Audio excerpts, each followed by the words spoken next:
Hi friends, ఇక మేము చేనులకు వచ్చినాం. మా చెల్లెల వాళ్ళ చేనులకు. ఇక మా మామ ఉన్నాడు ఇక్కడ, కంకులు కాలుస్తున్నాం. మా అత్తమ్మ మా మామ ఇంత కష్టపడుతున్నారు మా కోసం. మామ ఇప్పుడు అది అంటుకోవాలా,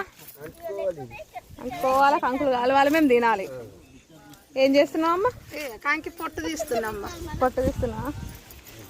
ఇట్లా ఉంటే తమ్ముడు, అరే ఇటు దూరా బై, ఒకసారి హాయ్ చెప్పరా.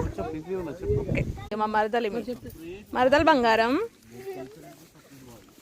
అత్తమ్మ, మామయ్య, అమ్మ, చెల్లె, పిల్లలేమో అక్కడ ఆడుకుంటారు. చిట్టమ్మ ఏం చేస్తున్నావురా? హాయ్ మా బంగారు కొండ, ఎంజాయ్ చేస్తున్నా మా పిల్లలు బయటకు వచ్చి. సూపర్ లొకేషన్ ఫ్రెండ్స్, నాకైతే ఫుల్ హ్యాపీ, ఫుల్ ఎంజాయ్ చేస్తున్నాం ఇక్కడ.